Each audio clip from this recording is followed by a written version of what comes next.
edition of Ubuntu, a global dialogue. And today we have Lion's Roar. We have a pitch by a tech entrepreneur, Mr. Wise Osagie. Wise Osagie, can you come up so we can see you? Make sure you are there. There you go. All right. Oh, wow. Wonderful. You came ready. Yes, sir. I love that. I love that. Sir. But hey, thanks for making time to put this pitch together. I think you are onto something. This entrepreneur has come up with an idea to tackle safety and security concerns in Nigeria. Wise, do you want to say a few words before we get started? Thank you so much. My name is Wise Osagie, and thank you for having me here. Thank you for Dr. Osiri. I know I met Dr. Osiri a couple of years ago, and it's been a very good time knowing you and learning from you. I'm happy to be able to present this pitch today. Thank you judges for coming up to. I know it's a busy period, but taking your time to do this as well, and everyone that's joining. Thank you so much. Yeah. Thank you, Wise. And just so you know, we have two outstanding judges. They are not new to our platform. We have Madam Napa Omosa, who's joining in from Nigeria. She's herself a tech entrepreneur, a tech guru, and she understands a thing or two about that because she's a Googler. And then we also have Kevin Valentine, Mr. Kevin Valentine from the East Coast of the US, who's also very tech savvy, tech entrepreneur and an investor. And they're going to be providing you some feedback. And hopefully, if they're interested, we might have a private session after this in the few days to come. So, judges, do you want to say any few words before we get started? Napa? No, nothing really from my side. Just really excited to see the pitch. Like you said, exciting proposal and proposition. So looking forward to delving more into the details. So thank you for the opportunity. Thank you, Mr. Kevin Valentine.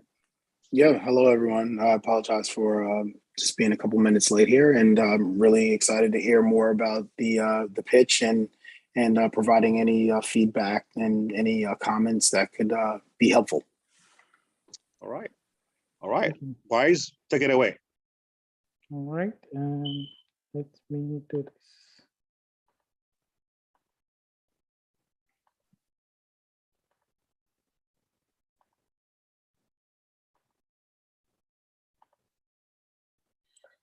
So once again, good morning and good afternoon, good evening. I guess we're in different parts of the world. Like my people will say Wadomo, Wabitota. Welcome. Thank you so much for giving me this opportunity. Today, I'm going to be presenting on Naija Safe.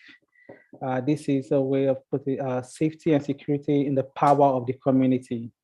Once again, my name is Wise Osagie. So I'm going to be very quick about these. I do have just about 6 different areas to present: who we are, what we're doing, the problem, the solution, our targets, the strategies, and the revenue. So Naija Safe generally is a mobile app that helps to keep people safe when the city or the state security agencies are unable to help. Basically, in a country like Nigeria and in most part of Africa, is what we see. There's a challenge in security. To be very specific, in Nigeria, we can see the kidnapping and robbery have become the order of the day. I had a conversation recently where someone told me one of the easiest jobs to get into is kidnapping, and it was a little disturbing to hear that. And so, Naija Safe is to help to curtail that, to reduce that. We may not be able to go as far as the way the police agency would do or the army, but this can help using the power of the community. So it uses 3 major areas: it's the geolocation, the alert system, and the messaging system. I will dive into this in more details as we go on. So this is the story of the Bamishi story. This is the story that actually that caused me to think about this idea. When I read the story about the lady who was in a BRT bus, this is more for government, the Lagos State government transportation system, who was raped and even killed, according to the story, by the bus driver and some other culprits that were in the bus. From the story from the news, it says that she alerted some of her friends. She even went on Instagram live. She even texted a statement. She knew that she wasn't safe, yet nothing could prevent that from happening. Even after all she could do, a death could not be avoided. And so it was this story that really ignited the passion to really do something. I spent days thinking about this. I do not know the lady, never met her before, but the story really got to me. So what's the problem here? The problem is, yes, the crimes such as kidnapping have become the order of the day. It's so common, it's it's everywhere now. People are afraid. Security agencies in many cases are outnumbered. This has led to rape, broken families, and even loss of lives in many other ways. So what's the solution here? The solution is the Naija Safe app. It's an app that provides security by alerting friends and families and the community by providing them information about the victims and a way to help. So basically what the app is to do is when one feels, if you feel unsafe, if you feel like you're in a place where you need help, all you need to do is to open up the app and hit the button that says, it's going to be a very quick thing, just says, oh, I'm not safe, just hit that. And what it does is it sends alerts to your family and friends, which you've added already. And it sends alert to your social media as well. And then finally, it sends alert to the people around you. So everyone else that has the app there can see that there's something wrong somewhere. Now in that alert, it doesn't just send notification, but it sends your geolocation immediately. And then next it does is once you do that, that's the very first step. So people know that, okay, this is the location where this person could possibly be. Now, if you have more time, the opportunities to describe what the situation is, to take pictures. And while it's doing that, all through this process, it's automatically recording everything that is going on. So everything is going on around you is recorded and stored in the cloud immediately. So it's been broken in certain pieces. So instead of if you feel unsafe for like 20 minutes and every minute it's recording an audio and it's sending it in the cloud. So those information is stored to help investigators, to help the police agencies to be able to track you and help you out as quick as possible. So the biggest place here is the power of the community, and that's where the elements are here. We have the community, technology, and safety. So the community combined with the technology provides safety. One of the ways to picture this is if you go back in the villages a couple of years ago, before technology became a thing, is if someone is unsafe or something is about to happen, what they do is to yell, they scream. And because of the nature of all those the villages, most times it's always quiet, except there are events going on. And so people can hear noises and hear, okay, somebody needs help, and they can run to you and run to help you out. And but in our current day, with all the noise and the buses, the music and loud speakers and different things happening, many times your shouting, your yelling can't save you, can't call the attention. In some cases, yes, but in many other cases, it can't. So that's where the technology comes in.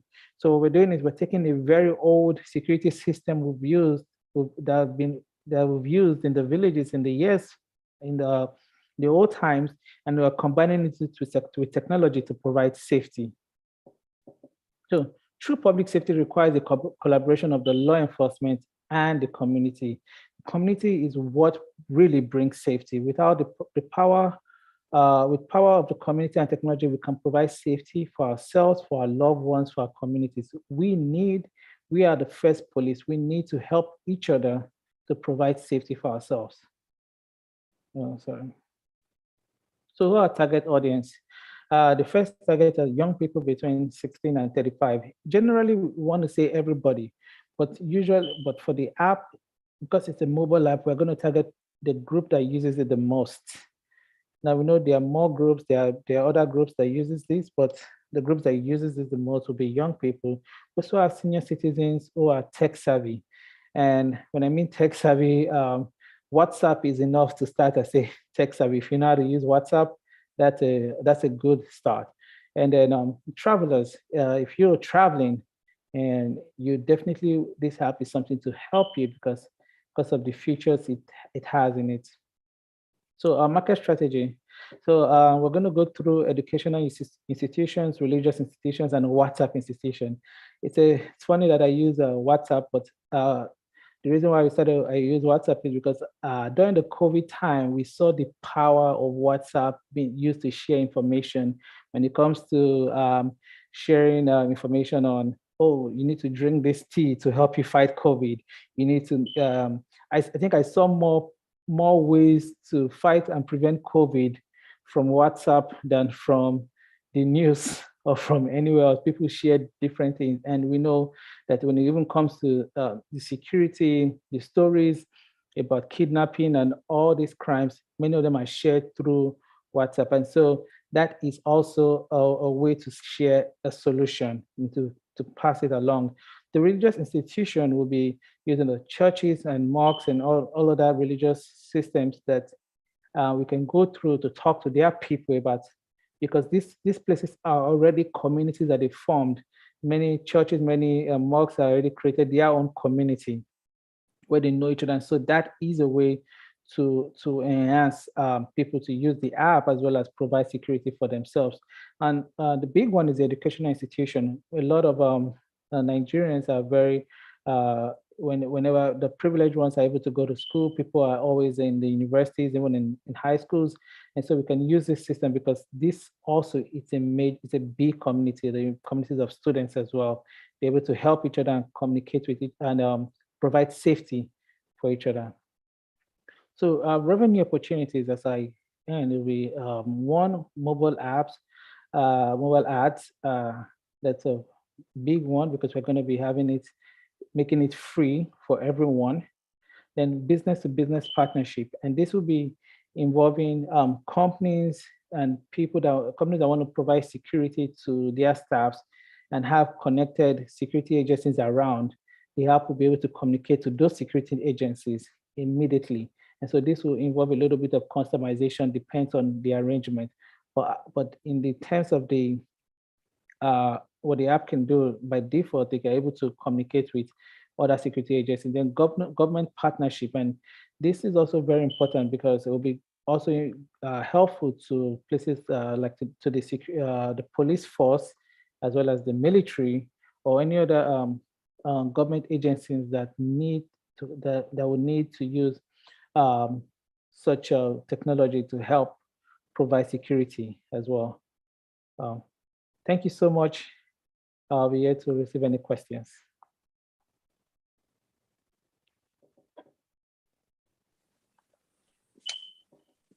Thank you for that. I think that there's obviously a very compelling use case. And I think that it reminds me of, are you familiar with Citizen? The app's called Citizen? No. So in 2020, when there were a lot of protests happening in the United States, a lot of the reporting of news in terms of like what was happening like on the front lines and the video that was captured of like any like police abuse or, you know, people who were, you know, in need of aid during the protest, a lot of the information that was disseminated either to news sources or to local law enforcement was done through Citizen app. And so I see a lot of Citizen being used, especially in places where protests are happening or that sort of thing. The question that I have for you is around, you know, really getting a chance to understand the revenue model. I understand the need for why, it's really important to decentralize information or decentralize sources of information. It's not clear to me exactly how, like in the case of Citizen, who is paying for it, right? Are you going to be like these B2B opportunities? Like, can you like give me a scenario where, with numbers that you can sort of like walk us through that gives us a sense of how the business model is sustainable? Okay, thank you. So when it comes to the revenues itself, this is so many potentials to it, but the real focus for now will be the first stage is the mobile ads itself. I, for one, I've written a couple of apps in the App Store that brings in consistent revenue already with mobile apps. All my apps are free. That's one. But the second part is the business to business is the reason why it's there, because we know that in many ways there are companies that want to provide security for their own staffs, for their own employees. And so what we want to do is to, because many of them are connected to, they may have security agencies as well that are connected to different parts of the state or different part of the city. It's the apps is to help the employee as well as to be able to connect to those people immediately. To say, okay, these are the current, this is my current, so they're able to report their current situation. But then because it's a business to business, there will be a lot of customization to meet with the need. So the default here in the Naija Safe app is for everybody, but we can customize it for a business. So if there are certain cases where we don't want to share when there are cases of insecurity for particular people, we don't want to share it out to the public immediately. So in these cases, this goes into those private institutions, private agencies, and so that way, when we have to customize that, then we have to like work around a certain business model, price range for them. And so that's where for the business to business, that's the other way to bring in revenue, because everything becomes customized for that company. Yeah. Okay, so in the scenario where you have a customer, a private company that is interested in providing some sort of additional security for their employees, perhaps, do you know the size of that market in terms of companies? And have you already had discussions with like maybe a potential company? And can you give us some of the feedback, if so, in terms of like what they're looking for and what additional feature set above the general application that they would be interested in? Okay, yeah, thank you. So as a matter of fact, the business to business part of this model wasn't my initial plan. It was through my conversations that actually brought this up, and with someone that actually that's currently working in the oil field right now. So one of the when we discussed about the application, he said he would like a situation whereby it seems they have security agencies they are connected to around Lagos.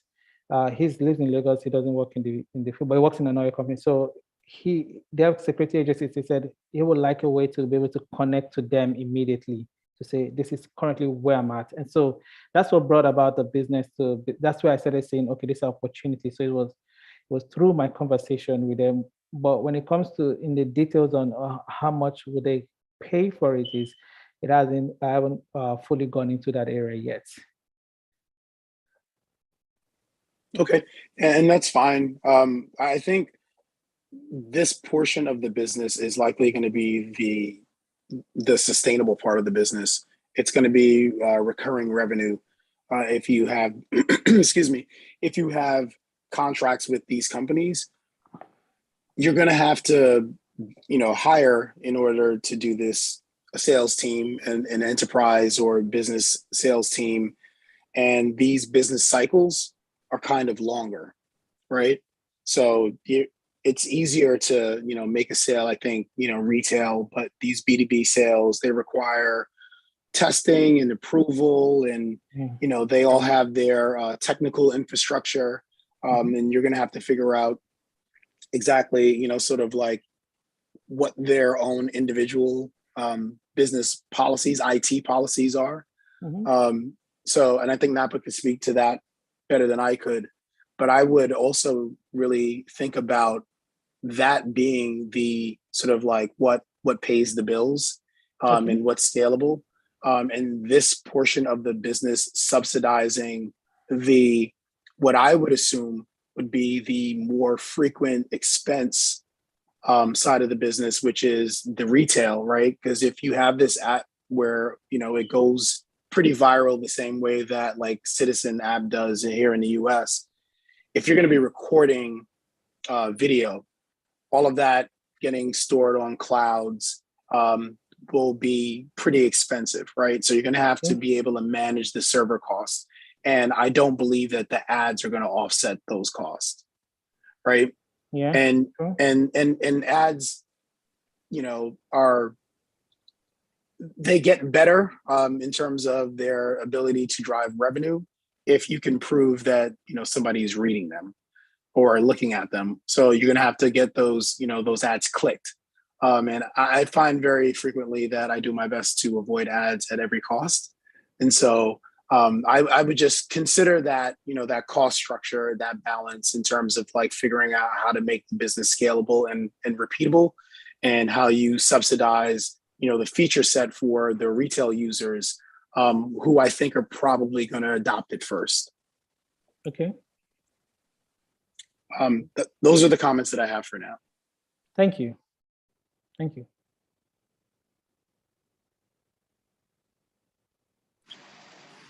Okay, so Wise, thank you so much for the great presentation. I think the premise of the app is really powerful, and as a Nigerian, I can see why it would be so important. But I just want to come back to something that Kevin said around your B2B modeling.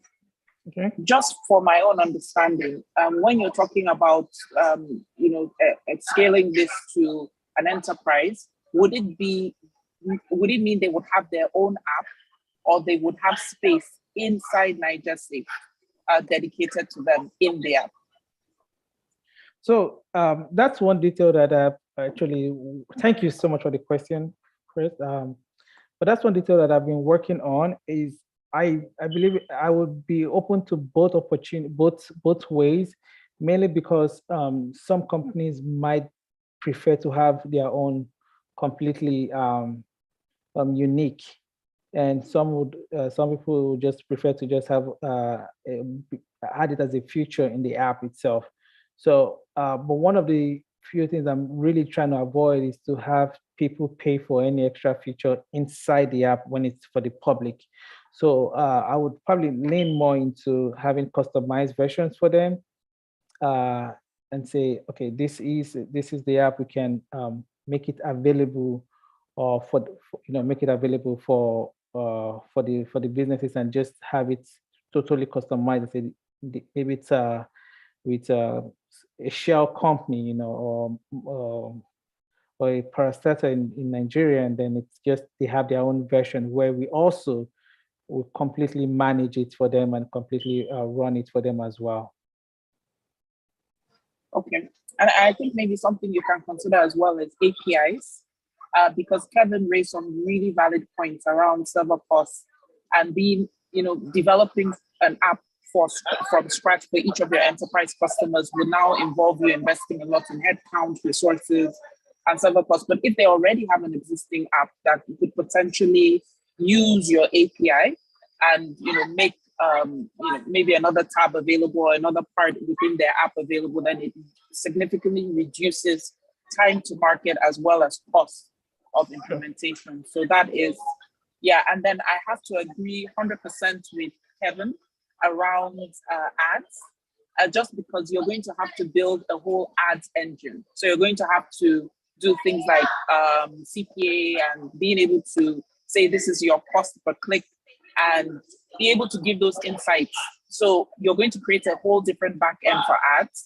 and then you're going to have to do ads in different formats and be able to provide server space for all those ads and show ad performance to attract new advertisers.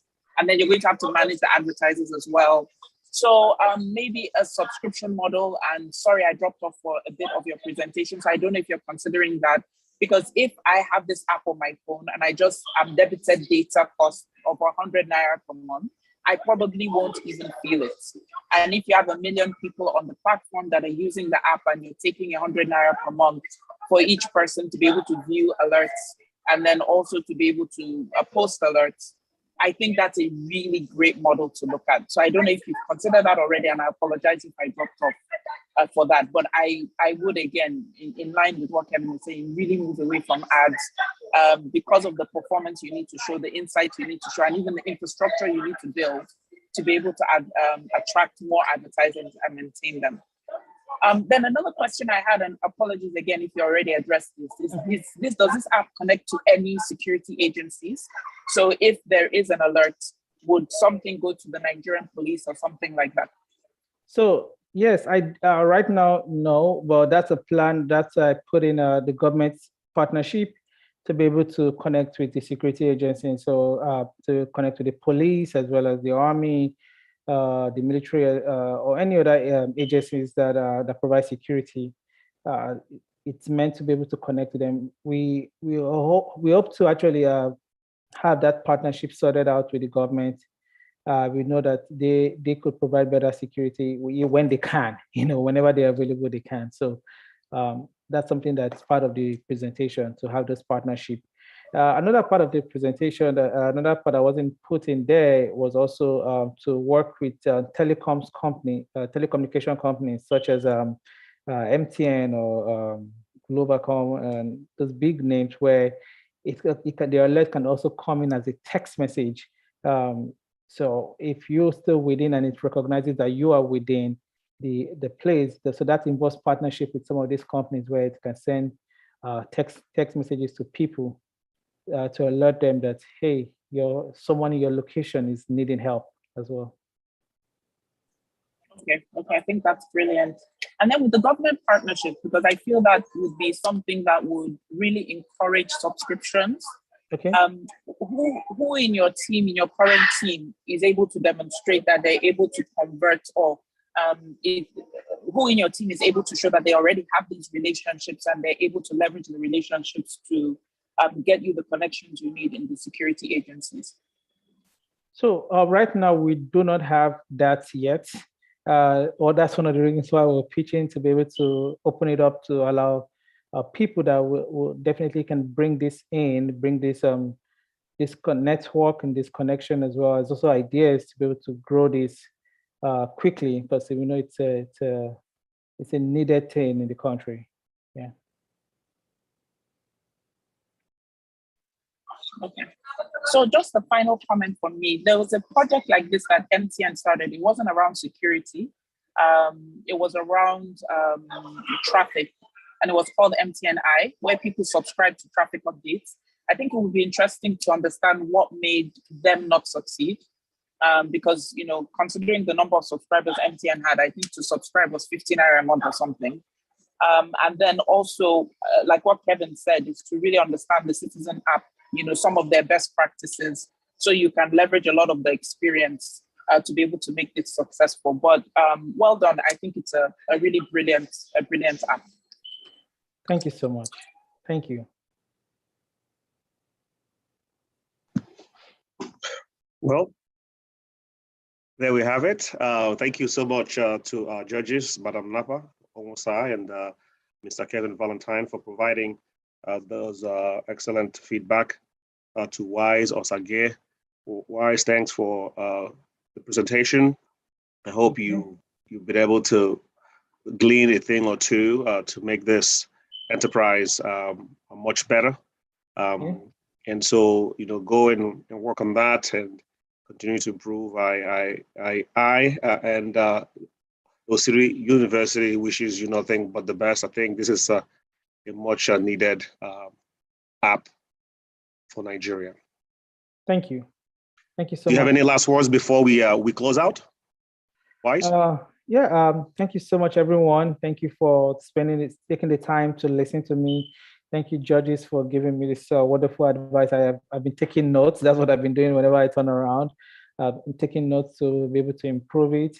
My contacts are in right now. I shared my contacts. I can also share it in the group as well. So for those that also want to be part of to share ideas or to be part of this wonderful entrepreneur idea we're working on right now, that I'm open to listening, to inviting people as well. Whatever way you can participate, that'll be wonderful. Thank you, everyone, and goodbye. Thank Oh, you. like my people, I was gonna say my people will say Wese. Yeah. Wese. Yeah, thank you. I'm trying to pronounce it properly. So say Wese Kakabo. Yes. Wese Kakabo. So thank you. Yeah. Wese Kakabo. Yeah. All right. Mr. Kevin, any last words from you? No, but thank you for inviting me and allowing me to, sit and listen and give any feedback. And Wise, happy to, give you some, more feedback as you continue to iterate on your idea. All right, Thank Madam you so Napa. much. Yeah, same with me. I'm really happy to be here. And then, Wise, just for your information, I've worked with the federal government for over 16 years. Okay. So that engagement is something that I would love to share. I worked with the National Security Advisor on this same kind of project, which is really interesting, but it never took up as of that time. But just like Kevin said, any additional advice or support that you would need in terms of experience or even guidance around how to put together that really important aspect of the revenue model, definitely would love to be involved. Oh, wow. Thank you so much. I would definitely reach out to you immediately. Thank you. Wonderful. I want to thank all the audience who've tuned in to watch this presentation by Wise Osagie, Naija Safe. Let me take this opportunity to also invite everyone to our last session of Marvel. Marvel is my African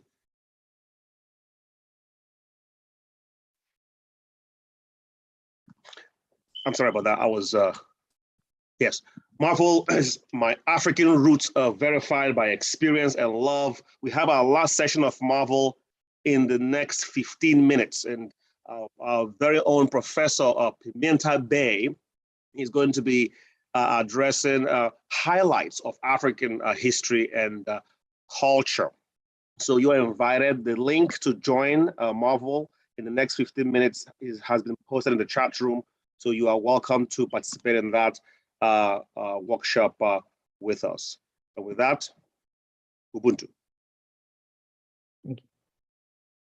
Thank you all. Thank you.